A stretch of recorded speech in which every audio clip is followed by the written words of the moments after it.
On the phone with us right now is Dr. Ben Carson, presidential candidate in the middle of this race as well, focusing on South Carolina and Nevada that's coming up for Republicans. Doctor, always good to have you. Thanks for joining me. Always good to be with you now.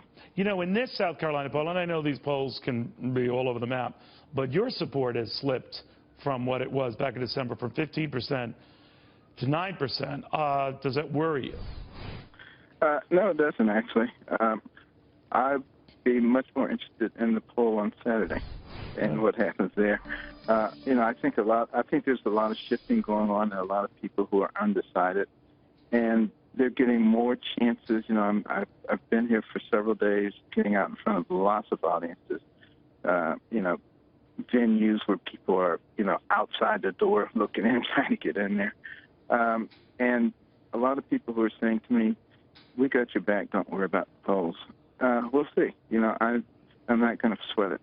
All right. Now, the one thing, the advantage that you've had is your campaign is sitting on a lot of cash. You keep coming off of month after month of some record fundraising numbers, but you do need to put up some good polling numbers, right? I mean, if you finish fourth, Doctor, in South Carolina, would you be disappointed? Do you think your donors might be disappointed? Well, we would prefer to finish as high as possible. But, you know, we're going to be going on. There's no question about that because we'll be collecting delegates. I'm sorry, just to be clear. So you have a disappointing finish. If you do, you're still going on. There's no hint of, you know. Absolutely. Well, as I've said many times, you know, the great American pastime, baseball, it's a 9-inning game. You don't call the game after the third inning. Okay, I understand that analogy. At least I don't call it that. But let me step back here, and it is amazing in South Carolina where the evangelical vote is important, not maybe as important as it, let's say, was in Iowa, but despite all the bashing that Donald Trump has done against the Bushes and the Bush family, and that family, despite what you say about individual members of the family, still very popular in South Carolina, and that he still leads in South Carolina. Does that surprise you? Well, it just says that, you know, our country is shifting to a degree that, you know, sometimes people's faith is not, you know, the predominant thing in their lives. And, you know, there are a lot of people who are very frightened about the future for their children. They're frightened about terrorism. And, you know, those things sometimes can take precedence over their faith. Do you think that anger trumps any religious concerns then? In other words, whatever doubts they might have about any of the candidates, the fact that they might shake things up in Washington is what will be the theme?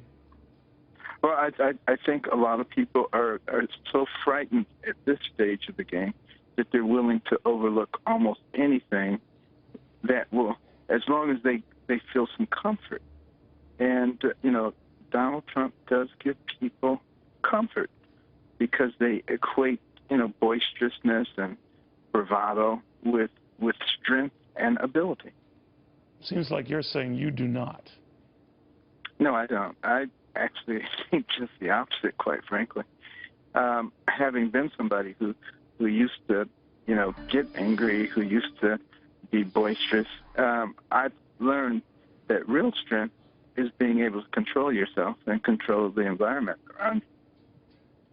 Do you think, though, Doctor, when, I don't want to get focused on other candidates, but it has become a legal dust-up between Donald Trump and Senator Ted Cruz, Donald Trump's threatening lawsuits if Ted Cruz continues to run ads that, by and large, feature just Donald Trump's own words, talking in the past about when he was pro-choice, or talking in the past about, we're going to get into this later in the show, about the Iraq war. Maybe he wasn't as rabidly against it as was first thought to be the case.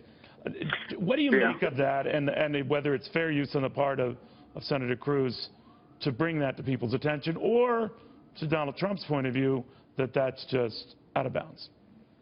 Well, you know, to me the sad thing is that we even wind up talking about that when you look at our country and you look at the condition that we're in right now, and you look at the fiscal irresponsibility and how that threatens the future for our posterity, how it threatens the retirement of people who are here now. You look at our failure to really spell out how we're going to get rid of ISIS. We're not talking about how we're going to fix our infrastructure, including our electrical grid, how we're going to promote innovation, the very thing that made America into a great nation. Instead, we sit around and call each other names, call each other liars. I mean, it's as I've said before, it's like Rome. You know, the city's burning down, and everybody wants to go to the Colosseum. Well, Can we wake up? To that point, Doctor, as you're speaking here, we're getting some rather harsh words from no less than Pope Francis, suggesting, this is via the New York Times, that Donald Trump is, quoting the pontiff, not Christian. The Pope saying that Mr. Trump's campaign promises to deport more immigrants, well, it's a little harsh. What do you make of that?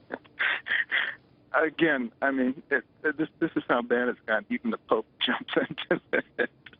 I mean, it would be hilarious if it weren't so sad. And, you know, we've seen this before in history where people get distracted and don't look at what's important. Well, do you agree with the Pope? Do you agree with the Pope, at least on that? I mean, that Donald Trump's attacks. No, I don't. You don't agree with that. So you take Trump over the Pope. I'm not going to judge Donald Trump in terms of whether he's a Christian or not. Yeah. You know, certainly some of the things that he does may not be suggestive of Christianity. But then again, all of us have weaknesses and shortcomings. That's what it's all about. Okay. That's kind of like the Pope. Who are you to judge, right? That was a very deft handling of that question. Doctor, thank you very Indeed. much. All right, thanks, Nick. Good talking to you. Dr. Ben Carson.